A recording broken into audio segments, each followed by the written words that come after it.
Welcome, everyone. Hey, this is a podcast that explores various aspects of addiction, potentially focusing on personal stories of recovery, scientific perspectives, societal impacts, or related topics. This podcast often features discussions with experts, individuals in recovery, therapists, and advocates to offer insights and support to those affected by addiction or seeking more information about it. Welcome to another episode of The Other Side of Addiction. I'm your host, Al Richards. And today, with our lovely guest, Barbara Aday-Garcia, we're going to be talking about the field of alcohol and drug abuse, which really, that's what this whole show is all about. So, Barbara, thank you so much for taking time out of your busy day to spend it with us. I just really appreciate it. Oh, thank you for inviting me. It's one of my favorite topics to talk about. So I'm really excited to be here. Well, thank you. And before I forget, I always like to thank people who introduce me to other individuals. And I just want to give out a huge thank you to Dr. Nola, who was a past guest. She's an amazing woman. I loved having her on the show. So, Dr. Nola, thank you so much for connecting Barbara and I. Just really appreciate it. She's a fantastic person, number one, just a big heart, and the energy that surrounds her is fantastic, right? Yeah. But she's also a really good partner to have. She understands addiction. She's passionate about clinical supervision, which is one of the things I'm passionate about.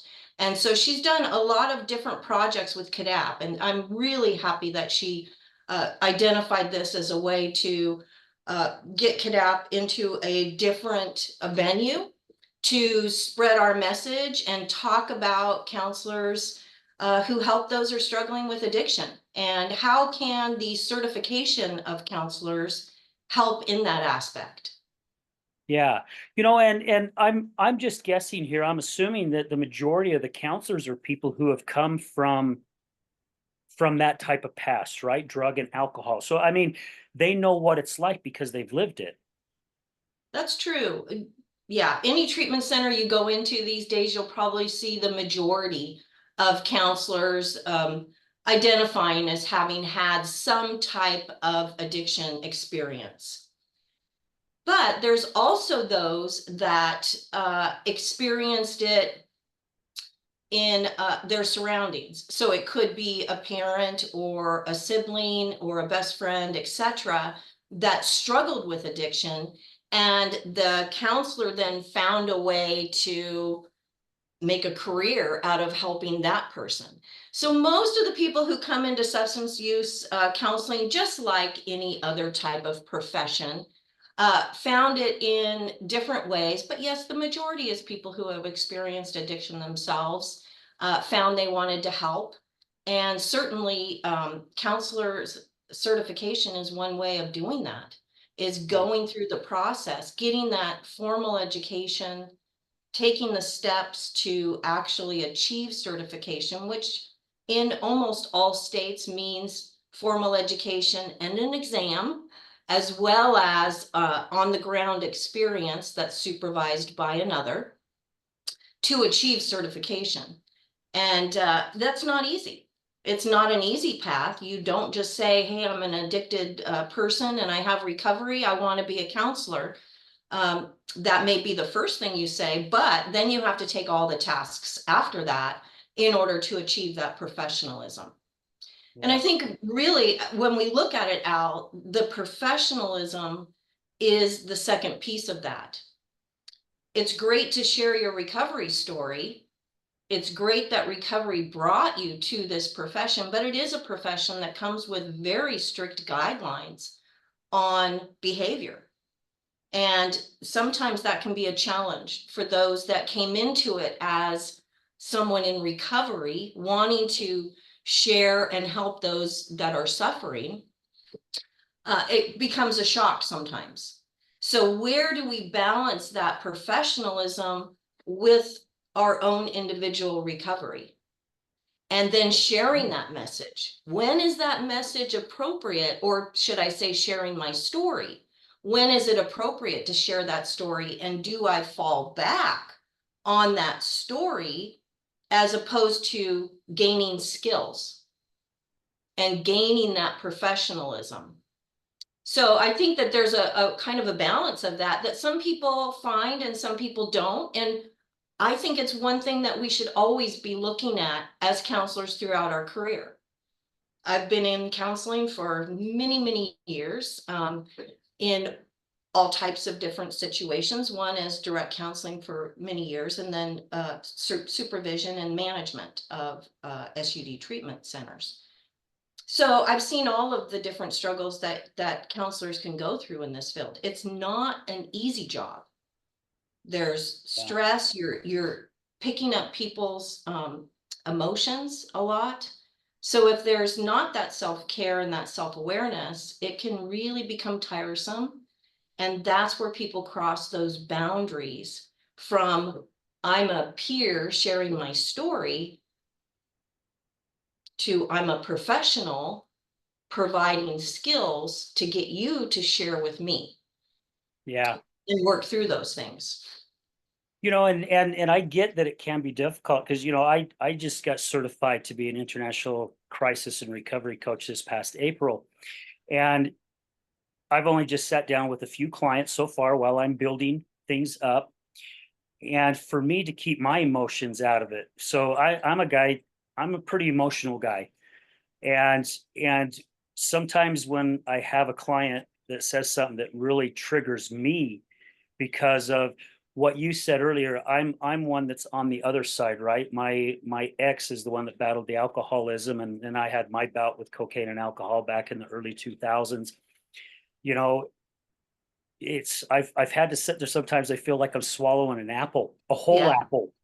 yeah, It's like, my gosh, and you're doing everything you can to stay focused because you have to be there for them. And it is very right. emotional. Sometimes when I'm done with a client, I leave and literally I'm drained. I am completely drained. And I think it's that energy that you talked about where we're giving so much of our energy and a focus to them, and also to make sure that we're doing the right thing, that we're not stepping over certain guidelines. Yeah, it can suck a lot of energy out of you. Yeah, it really can. And knowing those, being depth at your skills as a counselor can help. And self-disclosure is a skill. It's not an easy skill to learn, and sometimes not an easy skill to deploy because you're in a high emotion situation with a client. So self-disclosure, what does that mean? And I think that's probably for counselors in recovery and counselors who are not in recovery to deal with. If you're not in recovery, or like you said, maybe it's a person that was surrounding you that was struggling with addiction, and that's your story. Um, if you fall back on that as the way to get through to people, then you're not developing that self-disclosure skill. So when we think about self-disclosure, it's really all about how is this going to benefit the client, not me. How is it going to benefit the client? So is telling the client that I understand your story because I've been there, let me share mine with you. We're taking the focus off the counselor and putting it on off the client Yeah.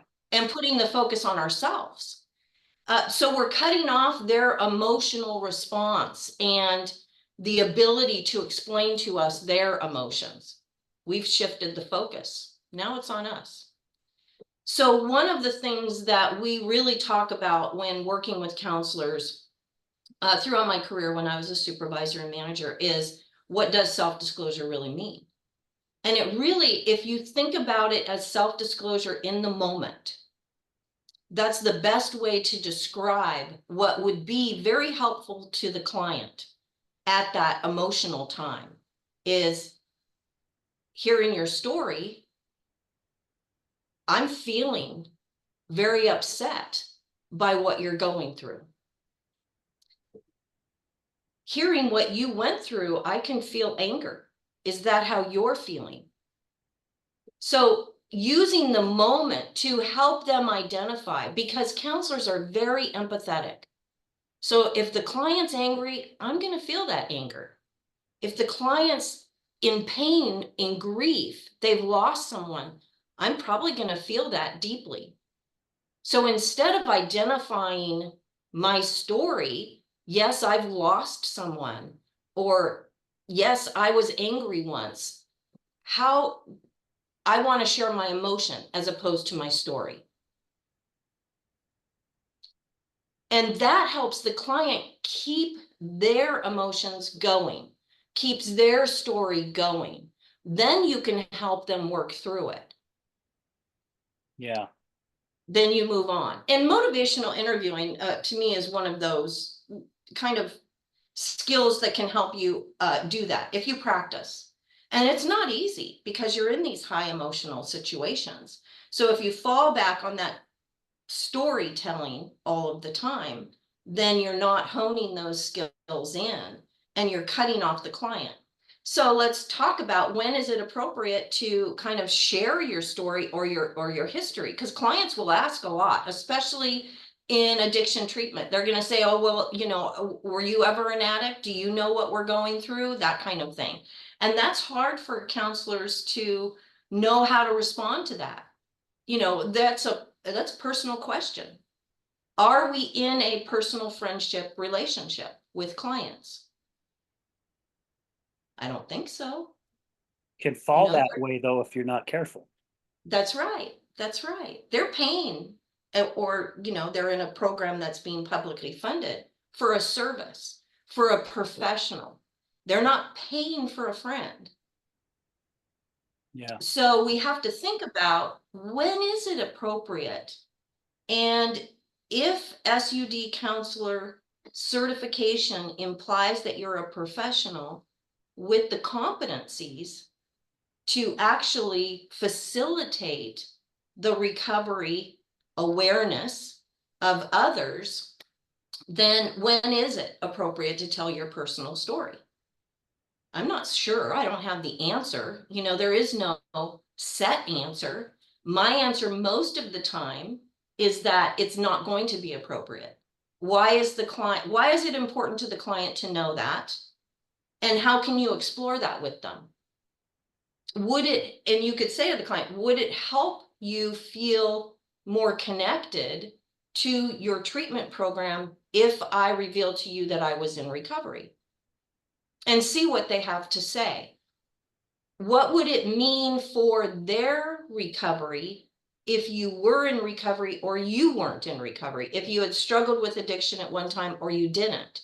And maybe that's more of the issue to discuss, to start that discussion.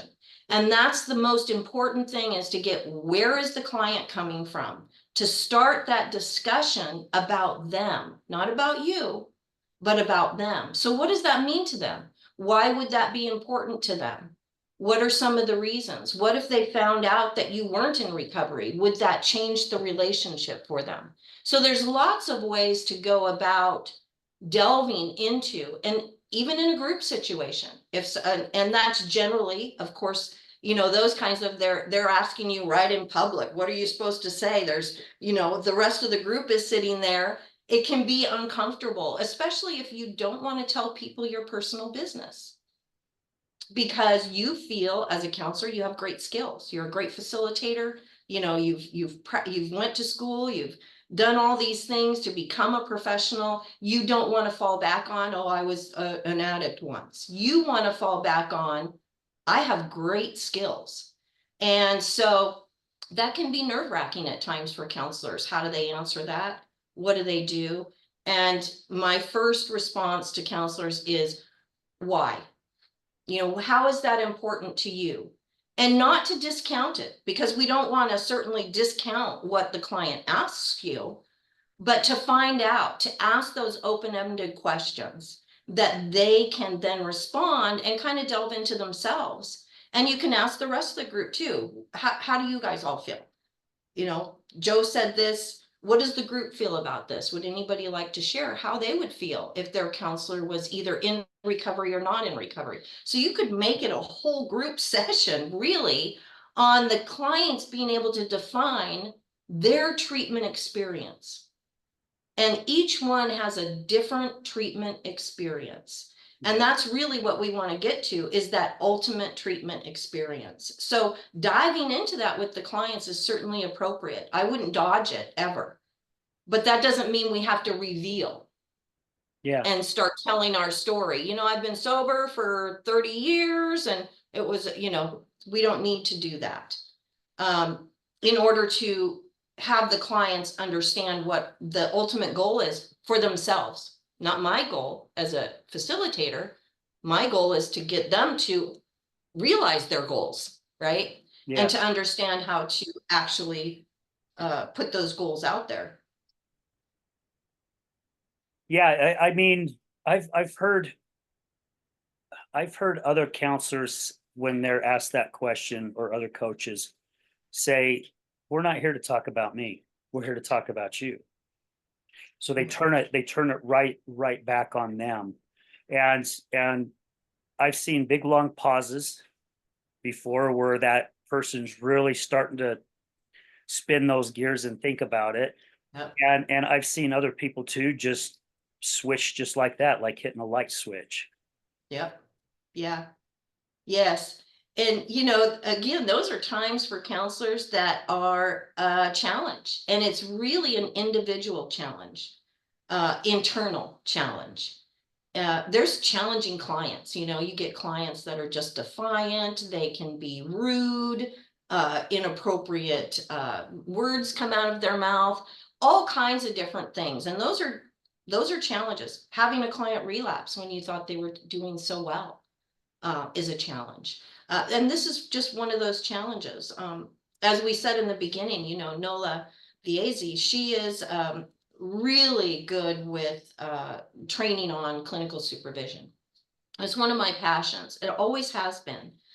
When I was a brand new counselor, the company I worked in, we had in session observations by the supervisor.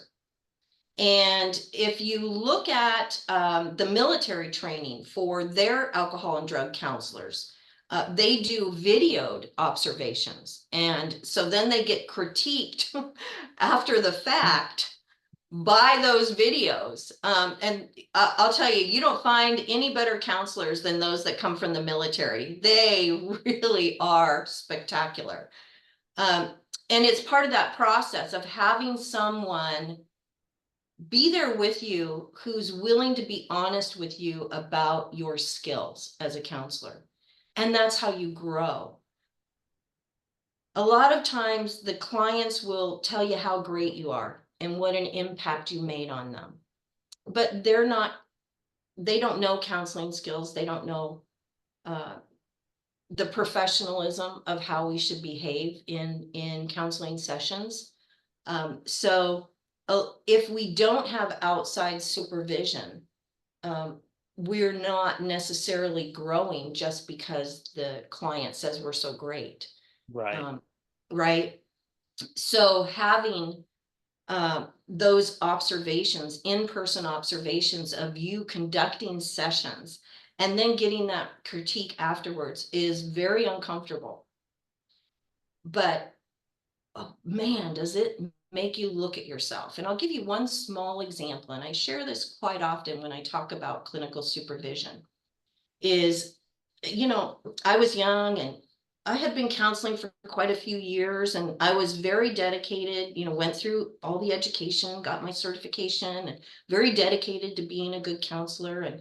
And you know, my clients were fantastic. They loved me. You know, we just had these great, really in-depth sessions. And my supervisor comes in and she observes the whole session. And I'm like, man, patting myself on the back afterwards. I thought, this was one of the best sessions ever. She's going to be so proud of me, right? I'm going to get this glowing review. So she did afterwards. I mean, she complimented me here and there on different things I did. And then one of the things she brought up is she said, do you realize that during the session, the whole time you were fiddling with your pen, my writing pen? And I said, no, I didn't realize that. And I was a little bit irritated that she would even point out something so stupid. How dumb is that? Big deal. I'm sitting there fiddling with my pen. She said, you know, that can be distracting for clients. Why are you fiddling with your pen? Are you nervous? Are you bored? Are you anxious? So it was more about really the perception of the clients. And I mean, we can take any kind of thing. Am I shifting around in my chair? You know, I mean, for me, it was a pen. I always had like a pen. If you put a a paper clip in my hand, I'm gonna take it apart, right? That's how I am. So in group, in a way, it was my pacifier, so to speak, right? So I really had to look at that. And I'll tell you, it was a challenge to put that pin down. But what I did realize is that the counselor's actions in group always say something. So am I present or am I worrying about something else? And my duty to the counselors is to be present. So just a little example of something that I wouldn't have even thought of to look at or consider as a counselor, it really made me look. Now, maybe it was petty and people can say, yeah, that doesn't matter. But what it did was make me look at myself and say, how can I be better? What can I do better? How can I help clients better? How can I take the focus off me looking like I'm nervous or anxious or bored? You know, what can I do to help make this environment more open and available for people to share their feelings? So a little thing, but that supervision, that observation really made me as a counselor dive into what does that mean? Um, and, you know, it really changed my view of supervision also, is that it's not just looking for those big things, you know, oh, you let your group out early, you know, the time limit is an hour and you let them out in 45 minutes. How are we going to bill for that? You know, we're short. To the little things that really can help counselors develop themselves. And through developing yourself in your counseling skills, you're developing yourself Yeah. in many other different ways. So it's clinical supervision to me is just one of the big keys to opening the door for counselors to see themselves as professionals and continue to grow. You know, and I'm glad that you brought this up, Barbara, because you know, all of us have been programmed a certain way, right? Throughout our growing up and being in the outside world, we're all programmed a certain way. When we become counselors, we're learning a new skill and we're doing our best to refire different neurons in the brain to help us go the direction we're really supposed to go so we can help the person that we're working with. And it's crazy how we fall into those old patterns even though we've been trained. You know, it's I remember during our training we paired off in these groups, and the people training us, they were observing us, and we would do a 10-minute little thing with each classmate, right? And then we'd switch. And it was the craziest thing because they're like, okay, today we're going to be talking about Joe Smo, who has a problem with putting his shoes on the wrong feet. And we're all like, what? Putting his shoes on? Come on. And they're like, just go with it. Just go with it. And so we started doing this training, and it's crazy. The majority of us was so focused on the shoes being on the wrong feet, Right. instead of really listening to what they were saying, which going towards the cause of why they were putting the shoes on the wrong feet. You know, but that's how we're all looking at it, right? Because when we're kids and we're putting our shoes on, our parents are saying, hey, why did you put your shoes on your wrong feet? So that's what we focused on. And I would think that throughout all your years, I mean, I think you've been counseling for like 30 plus years, 35 years or something like that. All the little things that you have learned along the way. And for those out there who are just even new at coaching, and please, Barbie, you've been doing it so long, please stop me or direct me in a different way if I'm going the wrong direction. be patient with yourself, because it does take time to start learning. And I remember the first time I sat down with a client, my very first one, I was so flipping nervous. It's like, can I do this? This is what I'm telling myself in my brain. Can I do this? Can I do this? Oh my gosh, I hope I do this right. Oh my gosh, I hope I do that right. And I'm questioning all this. And then I'm going, okay, what did she just say? And I'm going, okay, wait a minute. I missed what she said because I'm too busy hoping I'm going in the right direction and I'm focusing right. And it took so much time for me to really draw myself back in to, okay, just listen. Because I remember when I got into manufacturing back in 1986, I'm working around this machinery, high speed machinery and stuff that's folding boxes and filling boxes and putting them in cases. I mean, all these moving parts. And I remember telling myself, I don't know if I can do this.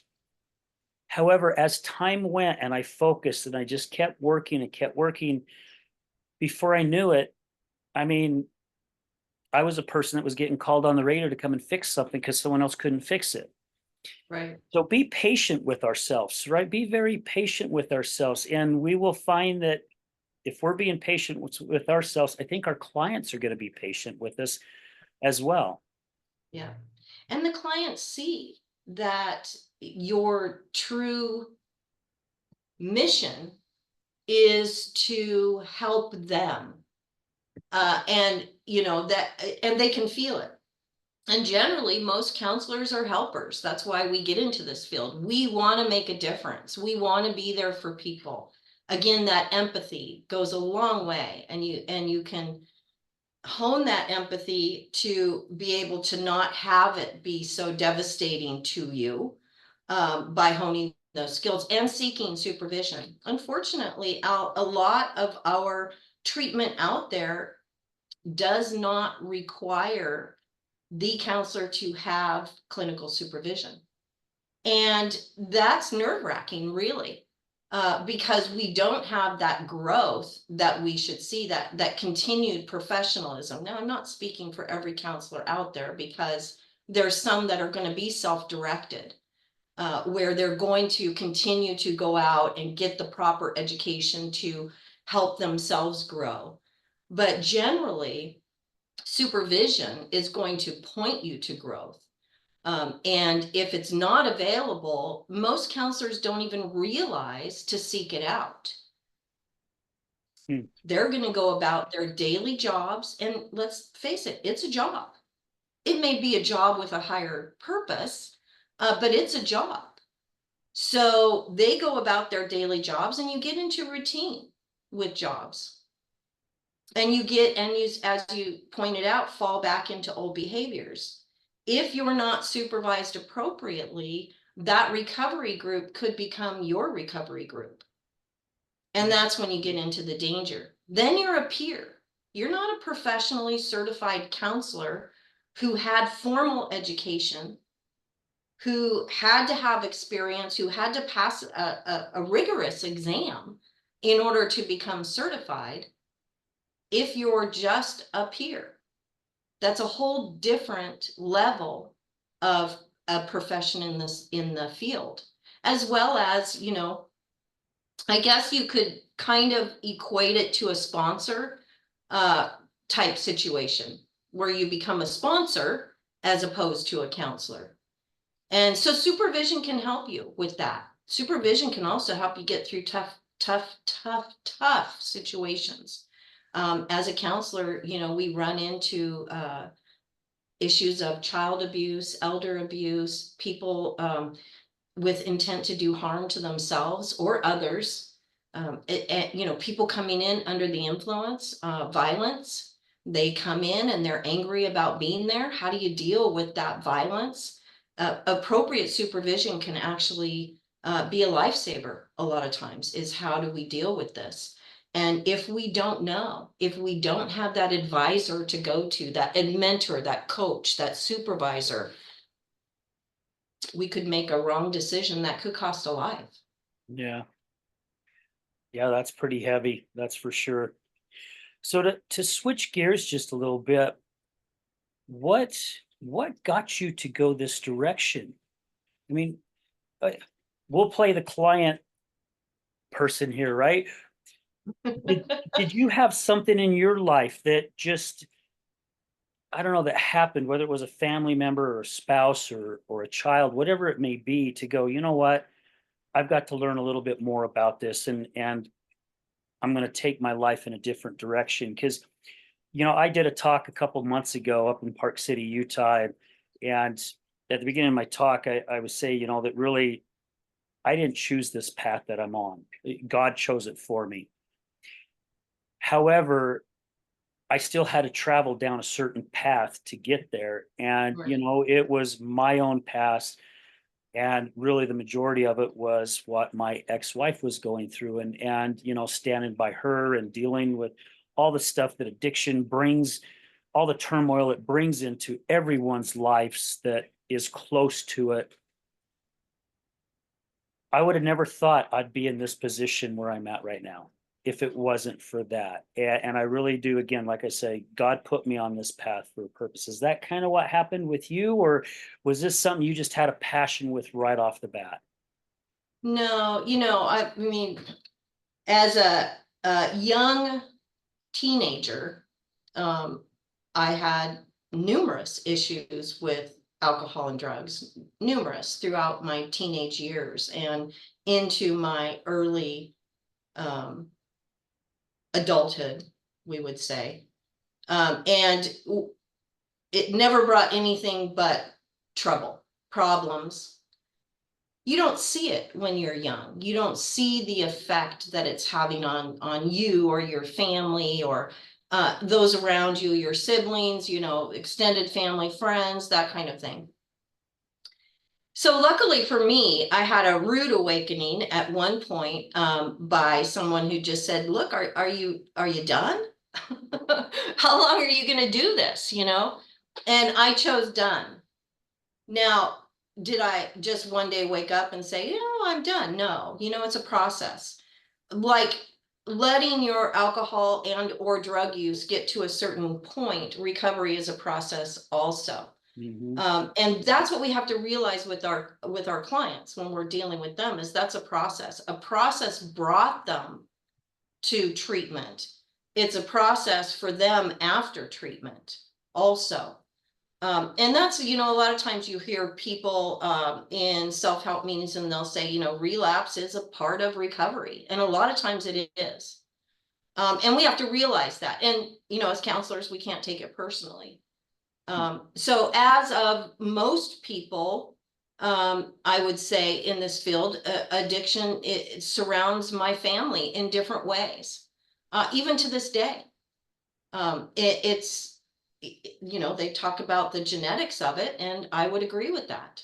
There's something that maybe if there's a person next to you and they can have one drink and they're done, right? And if you have that little genetic marker, if you're not careful, you can't stop at one. That doesn't mean that everybody who has that genetic marker can't absolutely stop at one, but it may be a struggle. It may have to be a conscious decision every single time to stop at one, where this person over here, it's not a conscious, it's just normal. They don't think about it. They have one, they're done, they're they go on. Where the person who has that in them, if they're not diligent.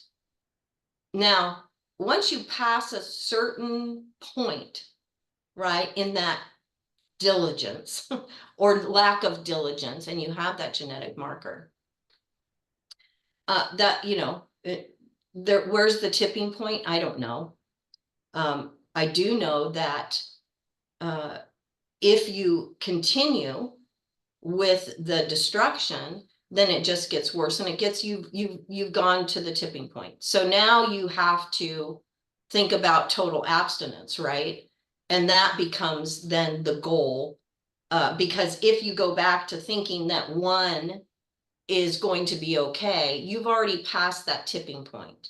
So you're not that person anymore that hasn't, in my mind, and this is all non-scientific, this is just observation and personal experience, right? once you trigger that little genetic marker for addiction and craving, you can't go back to that just one, right? So that's really something I didn't really realize, but the longer that I kept away from that just one, I was able to see things in a different way. And as a result of that, I was introduced to this program that was starting for adolescents. I was very young. I was 21 years old at this point when I realized just one didn't make it for me. So about when I was 23, I think, I stumbled across this opportunity. And I too worked in manufacturing, interestingly enough, Yeah. putting together TVs. Oh, And wow. I knew from this part of the line all the way to packing up the TV, I did every single job just because I needed to know everything, right? So I kind of took that type of mindset actually when I started in down this road, was kind of that assembly line type of thing, right? So all of my policies and procedures written over the years were with that assembly type mindset. It was actually a very good career for me. But I found this working with adolescents and I loved it. I just thought, wow, what a way to make an impact, right? Is get them when they're young.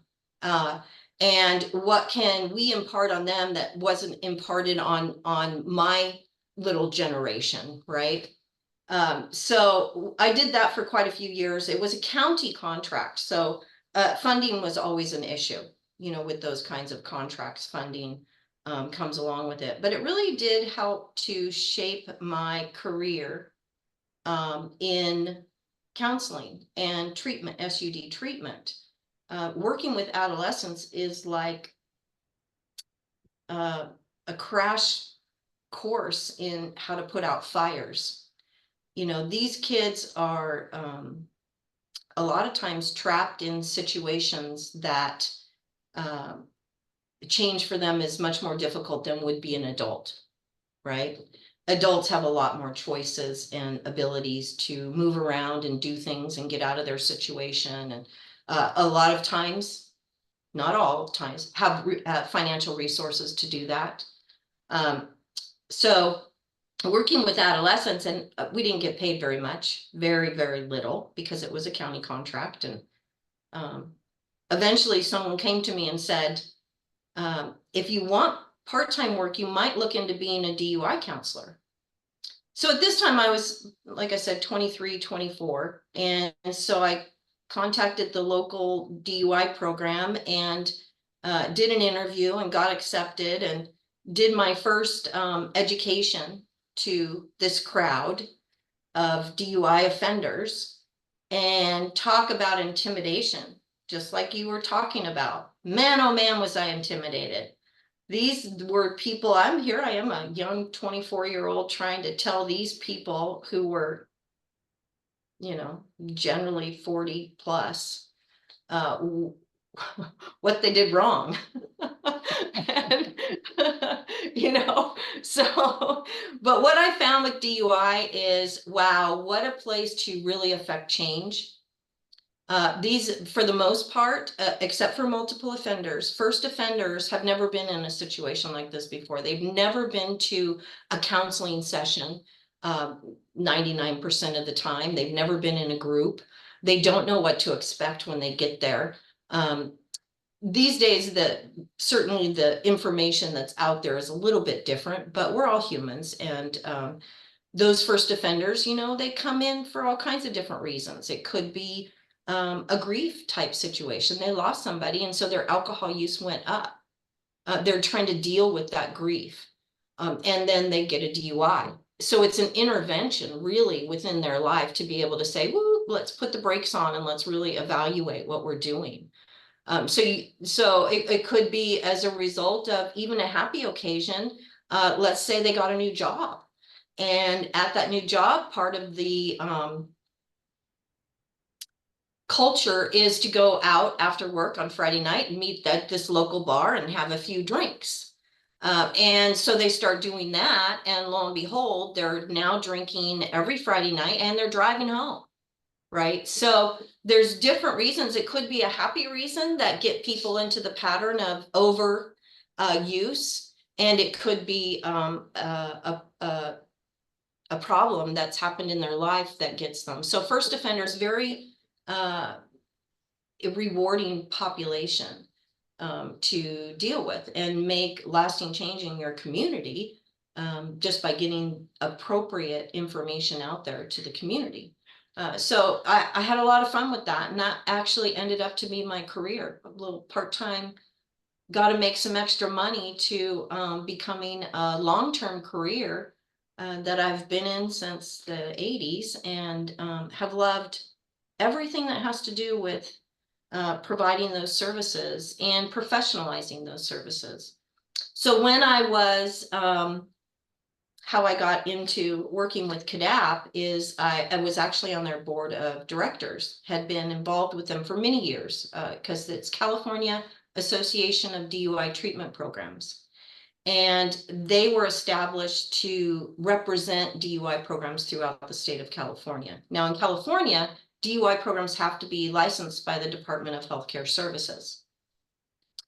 And they provide a level of outpatient treatment.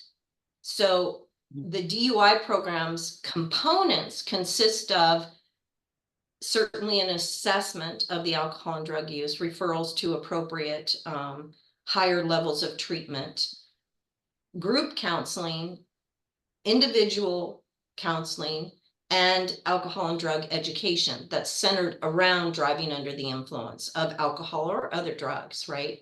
So it's very much a microcosm of outpatient treatment, just in a more focused way. It's focused on DUI offenders.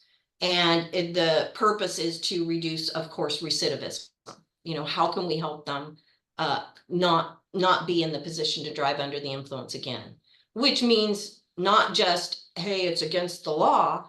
It really has to be an internal change. So I was on the board of directors of CADTP, and the association went through different changes, and we were looking for different options. And I thought to myself, you know, I've been managing for a long period of time, one of the largest DUI programs in the state of California. And we had, I don't know, hundreds of people scheduled on a daily basis to go through our program. So again, that assembly line mentality comes back into play, right? Yeah. And I thought, you know, I could actually take this association on as a contract. And so I started my own business. CADTP was my first contract. And so I've not only helped service CADTP's contract as their executive director, we've grown the certification of counselors. So I've been able to help CADTP define what their mission was to the certified counselor, right? And certainly the employers of certified counselors. So we have grown. We're now one of the larger certifying agencies in California. We certify just about 8,000 counselors, half of which are new counselors. In California, you register as a counselor, you get your experience, your education, your exam done, and then you're certified. The other half are certified counselors. And CADTP's philosophy has always been to keep the prices low, so counselors can afford certification, but they can also afford to continue that quest of becoming professionals, greater professionals within their field. So I helped to kind of define that and bring those little assembly line pieces into the process of certification, while ensuring that the focus was on customer service, because my passion is to have counselors out there who feel confident in their counseling skills, who understand that they're different than a peer, and to provide those services to the struggling addict that can help them. And by that, we can grow the counseling field to greater levels and have enough counselors out there. Also to define what's a violation of ethics, and how do our counselors understand what a violation of ethics is and how did they get there? So one of the great things that CADTP does is when there's a violation, an ethical violation, we contact the counselor and the employer as fact finders, but also as coaches. And that was one of the things that CADTP was passionate about, was we don't want to just be a cookie cutter certification agency. We want to be able to work and put in the tools that we can to help the counselor achieve that professionalism. And part of that is coaching. You know, what happened? Did you read your code of conduct? You know, may I suggest that you go back and read it? Can we read it together? What can we do? And we also help the program itself, who's initiated the violation. It happened under their watch. They had to submit it. Where did they go wrong?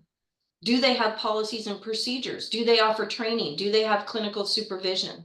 You know, what can we do to help them to ensure that they're clear as a program on what the counselor responsibilities are? Now, that doesn't mean to say you won't have ethical violations just because you put all these things into place. You're going to. I mean, every profession has ethical violations.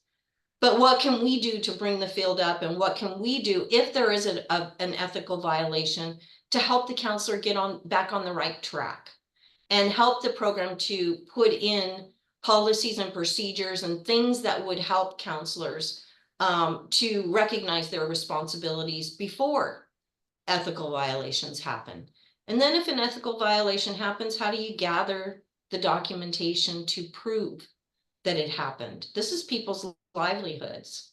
So you can't suspend a counselor. They can't work if they're suspended, if they don't have certification. Can't suspend them on hearsay. You have to have hard evidence in order to take sanctions against a certification. Otherwise, you're affecting somebody's livelihood. So it's important for employers to know how to document ethical violations, and to, you know, be able to show that evidence so the certifying agency can take action. And certainly the action is not as a punishment necessarily. A lot of actions, let's say there is a suspension, the suspension 99.9% of the time is going to come with education, additional education requirements.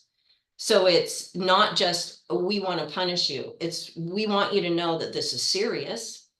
And as a result of that, we have to suspend. But we also want you to understand and learn from this experience to become a better counselor. Bounce back from this. Isn't that what we are telling our clients all the time? Well, yeah. You know, Yeah. right. And I love that you put it this way, Barry, because it brings back some memories from my manufacturing days. You know, here I am, a boss with 43 employees underneath me, and I was having an issue with one of my mechanics, and I had written him up a couple times, did his evaluation. He was pretty upset about the evaluation, and he went and complained to HR. And of course, HR calls me, and I go over and I sit down and I'm talking to HR, and they're trying to get my view on things. And I do have to say, I learned a very valuable lesson that day, because I'm writing this guy up for the same stuff all the time. And I remember the HR manager said, "Al, are you taking any time to show this person what they're doing wrong?" Instead of just writing them up. And I went, "Oh my gosh, no, I'm not." Well, how is that person supposed to learn? So I learned a very valuable lesson that day, because then I called that employee up to my office and we sat down and talked, and I got a little bit more information and finally got to the point where he is struggling, and where he would just get so nervous at a certain point, he would just kind of like half-ass it just to Right. get by. And I'm like, oh my gosh. So I'm like, well, let's go down there and review this. We'd go down there and we're looking at the machine, and I was able to help him that way instead of being the one that was constantly disciplining him, which was also causing him not to do his job properly. And I love that you said that, because as counselors or coaches or whatever, if we're being evaluated and we're doing things wrong and we have someone tell us, I mean, it could also affect how we treat our other clients, Right. because our focus isn't on them where it's supposed to be. We're too busy focused on going, oh my gosh, I screwed up here. What's going to happen? And I think too much of that goes on in just not the realm of business that we're in, but with all businesses. Instead of taking the time to sit down, and it's even like even being a parent, right? I mean, I I tip my hat off to my daughter and my son-in-law. They're such amazing parents that when the kids do something wrong, they don't spank them, they don't discipline them, they don't get upset with them. They sit down with them and go, okay, what could we do different this time? And it's like, oh my gosh, I would have loved to have had that because it would Right. have saved my rear end a lot of numbness and a lot of sores. Yeah. Yeah, so Yeah. thank you for bringing that up. That's very good. Yeah, and I think in a way it goes back to that observation piece of clinical supervision, going in and observing. But what about new counselors observing other counselors who are more seasoned in the field? Hmm. Learning from them by watching what they're doing. Uh, Good regulation that was put into DUI program regulations in California was that it's very laid out for interns. If you use interns, there's specific things that have to be done and documented. And one of those is observations of people doing certain services, giving those individual counseling sessions. You have to observe so many hours of that before um, you can do them yourselves as a counselor, as a new counselor. You have to observe so many hours of group and so many hours of education before you can actually. And then there's a requirement that until that person has the experience under their belt, they're no longer an intern, that they have to have weekly supervision. So that's written right into regulations. And that observation period really does help to define what the parameters are. So certainly who they observe is going to be important, of course, for the company to name. But that also gives the seasoned counselors kind of a boost. They're the professionals and they get to help bring junior counselors up in the field. So you're creating that sense of pride. Yeah. Also that sense of being able to pass on that knowledge and that information and that wisdom. So yeah, I think how we deal with our employees, no matter what profession, is an important aspect of being in management, certainly. When it comes to managing those that are SUD counselors who maybe were previously in recovery, I think one of the things you noted earlier was, reconnecting those brain The little neurons. connections, Yeah. right? A lot of times that comes, people who have used or abused alcohol and drugs for a long period of time, the brain does have to heal. There's something to be said about that. Do we want our SUD counselors to wait until they have a fully healed brain? Well, are we ever fully healed? So sometimes for those coming out of recovery, they may also have some maturing to do. They may have missed certain parts of their development, how can we help them bring them up? So I think that's an important aspect of understanding what an SUD counselor may be going through also, is there could be some actual skills that at that point when they decide to go in this field that they don't have because they were so immersed in their alcohol and drug use. So how can we help them through that? By holding them accountable as professionals, like we would hold our clients accountable for attending their treatment program protocols, right? All the while with empathy and direction. So that to me is how we bring the whole field up, is supervision, understanding where counselors come from, being respectful of that, and celebrating their professionalism and their achievements. Certainly kind of one of the lower paid professions for, people in this field. And I haven't done a full nationwide study on what the salaries are across the board. But I know in California, it's a struggle. Yeah. And so most of the time when you find people in this profession, it's the passion. We would like for them to have a living wage and being able to have a progression in their profession can be helpful. And that progression can be lead counselor or even clinical supervisor within their facilities as they grow in the profession. So a very noble profession comes with a lot of baggage sometimes. And I think for counselors, it's sometimes a lonely profession, and they fall into that trap of that peer identification with clients as opposed to growing in that profession. So I would like to encourage all counselors just to look at themselves. What am I doing? Why am I doing it? How am I growing? What purpose do I use this and that skill? Am I continuing to hone my skills? And who can I go to as a mentor and coach? We all need it in life. We all have a friend out there, that we go to in times of trouble. We're probably somebody that people go to in times of trouble. People need coaches through life as well as professional coaches. Never turn down an opportunity to learn and have somebody kind of critique what you're doing. Yeah. Whether it's in parenting, counseling, as an employee, we can all grow. And I think being open to that growth is key. Yeah.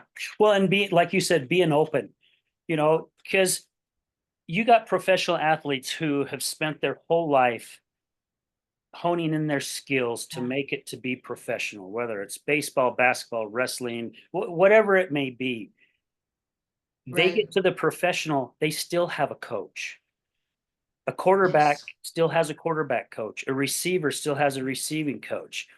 I mean, same with basketball and other things. I mean, bowlers, golfers, they all have coaches. You're thinking, why is it that they're so good at what they do, but they still have coaches? It's because, like you said, Barbara, we still need that. We still need that mentoringship because we really cannot do it alone, in all honesty. I mean, some people have self-taught themselves a certain skill, which is amazing. But to really become better at it, you have to have someone that can help you along that way. Because I guarantee you that coach that's helping you, and you just said it, has a coach that's helping them. And it Yeah. just keeps going. It just keeps going. And you mentioned a number earlier about 8,000 people that you have, right? I mean, 8,000 certified people that are helping other individuals. That's a huge number. It goes to show how many people are, I don't know if I guess suffering is the right way, that are suffering from so many different things out there. You know, during our training, they mentioned that I think it's either 80 or 85% of Americans out there are suffering from some type of crisis or trauma that do not talk about it. Right. And we know what happens when we don't talk about it. That's when we start numbing ourselves, whether it's with drugs or alcohol or porn or gambling or eating or shopping or work or what. All we want to do is just forget about it. So we focus on other things to get our minds off of it. Right. There are so many more of us that need to be out there to help. And you mentioned even with the pay, there's a program here in Utah to where they recognize a lot of peer support specialists and other certified coaches that struggle to make a living, especially in today's economy. They've come up with certain bonuses that you can advance your education, and they give you a pretty good bonus for, I mean, we're talking $1,800, some are over 2 grand that they're doing to kind of help motivate people to want to go that direction, but also so they're getting paid for their time, which I found really cool that they're doing that, that they've recognized that, because we all need some help. I mean, all of us, and I learn a lot from my guests. I've learned some things today from you. This is what I love about doing about the show. When I sit down with the clients, I've only had a couple, but I still learn from them. And it makes me a better person as Right. well. And we just need more of it so we can all help one another and help build one another to, gosh, give us a happier place to live. Yeah. Yeah. That comfort level inside, when you feel good. And I mean, certainly we're not all going to feel good all the time, but there's that little bit of peace when you're actually working on yourself and you're making strides. It's not about perfection, or well, let's take our good old AA saying, progress, not perfection. Progress. And I think that striving of it makes you feel better, which will make you happier and bring that to people around you. That little tiny bit of peace that you can find in any day, So yeah, focus on the positive and bringing up our counselors. They're doing a job that is not easy, and we want to be there for them. I love that Utah is doing a financial bonus to that. What a great, initiative. Uh, Certainly, a career path is an important part of that little bit of peace. How can I achieve the next step up within my position, my profession? And we should have that for counselors, acknowledging financially um, different levels of their counseling experience, all the way from our brand new counselor to experience to clinical supervisor. Maybe they achieve higher education. We should be celebrating those, and it should be financial, Yeah. just as you would in other professions, correct? Yeah. So I just really appreciate your bringing us on, and I think we've had a great conversation, and I look forward to any questions you have or seeing the results of this. If people would like to kind of delve into CADTP certification, it is cadapcounselors.org is our website, and it talks a lot about the association, the different things that we do, our certification process in California. So I hope that some people will visit our site and kind of get a look at what CADTP's all about, and how maybe in different states we need to get together and really delve into this whole profession from a different view, as opposed to regulatory. How can we actually help our counselors to be better than they are? Doesn't mean they're not fantastic, but we can all be better. Yeah. And how do we do that? How do we do that as a nation to really help the people who are suffering with addiction? And there's a lot out there. Yes, at there is. different levels of that addiction. So let's get them as soon as we can. Yeah, I agree. Barbara, thank you so much for taking time out of your busy day. It's crazy. We've actually gone over an hour. I mean, conversation was really good, and when it's really good, we seem to go past that time. It goes by so quick.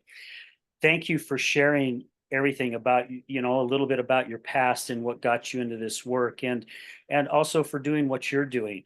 I mean, really, truly, thank you so much for that, because it takes you and so many of us out there that just want to see a change and make a difference. And all we got to do is change one life, and the domino effect can go a long way. And That's right. even changing one life, where we talked about genetics, all it takes is changing one life to break that chain link and start a whole new different type of chain, because too many families just keep adding links to that chain, and it's just an ongoing cycle. So, thank you for everything that you're doing, and thank you to CADTP for all the stuff that they're doing to help individuals.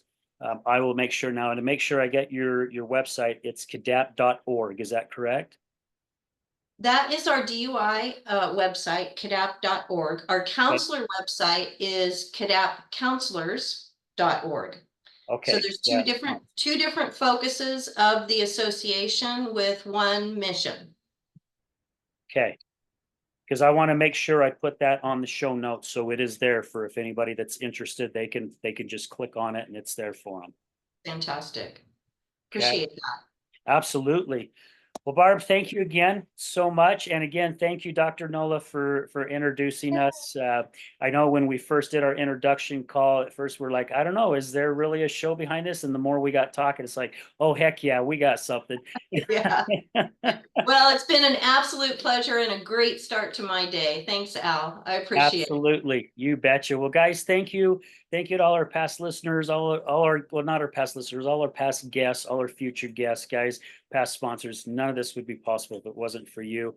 Thank you all for supporting us and continuously spreading the word. And remember this, addiction is giving up everything for one thing, and recovery is giving up one thing for everything. We're out.